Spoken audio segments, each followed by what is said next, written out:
In the Bryansk region of the Russian Federation, the Ukrainian Defense Forces are already conducting a preparatory operation to create a contact line with appropriate defensive fortifications. This assumption was made by military expert Roman Svitan on the air of Fabrika Novin. Well, these are not yet combat operations in the sense of large-scale offensive ones. These are so-called preparatory operations. They really exist. With the help of long-range weapons, the enemy's logistics are being destroyed. Several bridges have already been blown up by high-precision munitions, several command posts and checkpoints, which the Russians used as a base site, a kind of military hub, have been destroyed, Svitan said. According to him, the development formation operation is underway, and the goal of the entry is to create a front line. As Svitan suggests, it will be created and will emerge after a serious confrontation between the parties begins. He recalled the situation in the Kursk and Belgorod regions of the Russian Federation, on whose territory the Ukrainian Armed Forces are present. But the enemy is also entering Ukrainian territory. A certain line has simply formed. Now we have entered the Belgorod region, again with the goal of improving defensive positions. Another front line has been formed there. The same situation will be in the Bryansk direction. This front line will be somewhere near the border, the expert said. According to him, the Ukrainian Armed Forces will have to fight for several more years, and therefore it is necessary to create a northern line of defense. He specified that the contact line should not be pieces, but should represent a reliable defense, otherwise the Russians will be able to break through it at any moment as soon as they have a certain opportunity, especially the northern direction. This is towards our capital. Yes, this is towards the Russian capital.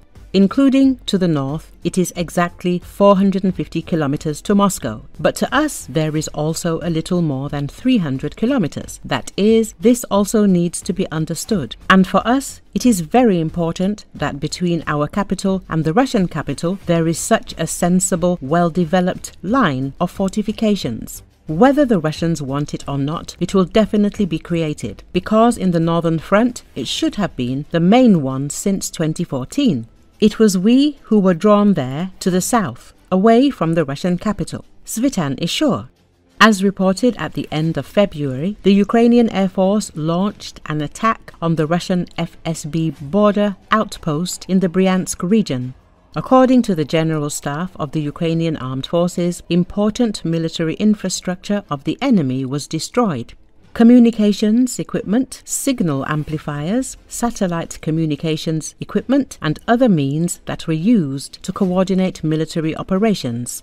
According to Ukrainian military officials, this has significantly reduced the enemy's ability to control its forces in the region.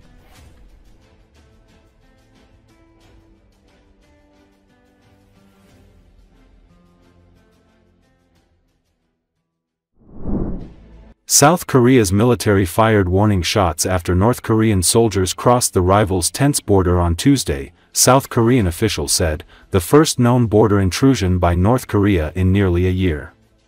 According to Associated Press, violent confrontations and bloodshed have occasionally happened at the Korea's heavily fortified border, called the demilitarized zone.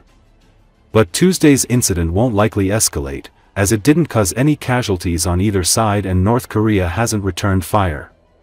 About 10 North Korean soldiers, some carrying weapons, violated the military demarcation line at the eastern section of the DMZ at 5 p.m. They returned to North Korea after South Korea broadcast warnings and fired warning shots, South Korea's Joint Chiefs of Staff said in a statement. South Korea's military said it is closely monitoring North Korean activities. It said North Korea didn't return fire. In June last year, North Korean troops violated the border 3 times, prompting South Korea to fire warning shots. The incidents occurred when the Koreas were embroiled in Cold War-style campaigns like balloon launches and propaganda broadcasts, but they didn't develop into a major source of tensions.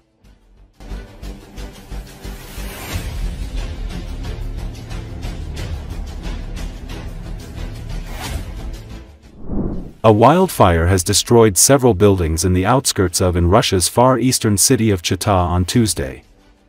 According to Associated Press, due to strong winds, dry grass caught fire on an area of 1,800 hectares, the Russian Emergency Ministry said. About 60 firefighters were working on site to put out the fire. In the Republic of Dagestan in the North Caucasus, over 370 people continue to extinguish a wildfire raging in a remote mountainous area. Rescuers and volunteers were making counter-fires to prevent the blaze from spreading.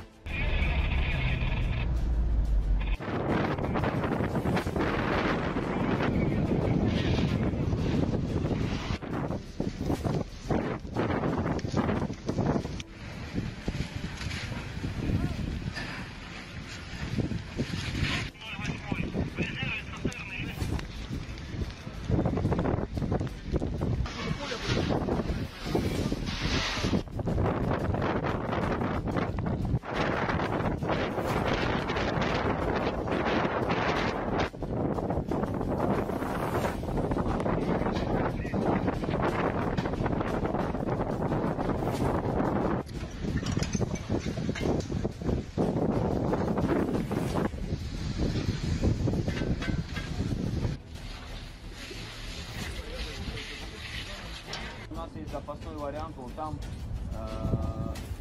отдых сделают на скале. Разверни и давай по этой скале, по краю скалы, вот по этой, давай спускаться.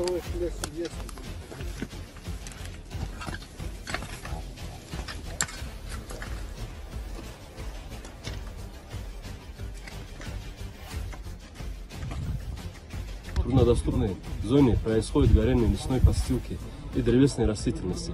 Ликвидация пожара осложняется отсутствием подъездных путей к очагам возгорания, их удаленностью от места дислокации силы, а также сильным порывистым ветром. Пеший маршрут до очагов пожара занимает около 4 часов. Учетом погодных условий планируется проведение контролируемых встречных отжигов для ликвидации пожара. Сил и средств достаточно.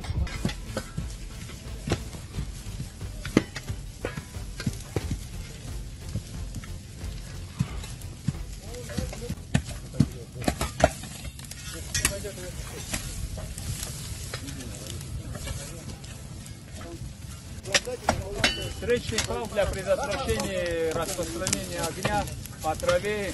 Выбрали направление ветра. Значит, верховой не идет, понизу трава сгорает.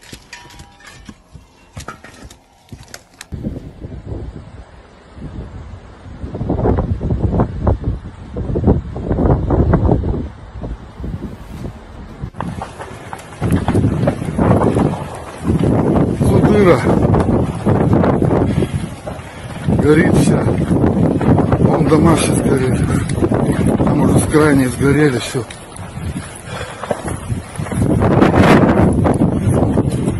Ой, господи. И чем тушить нечем.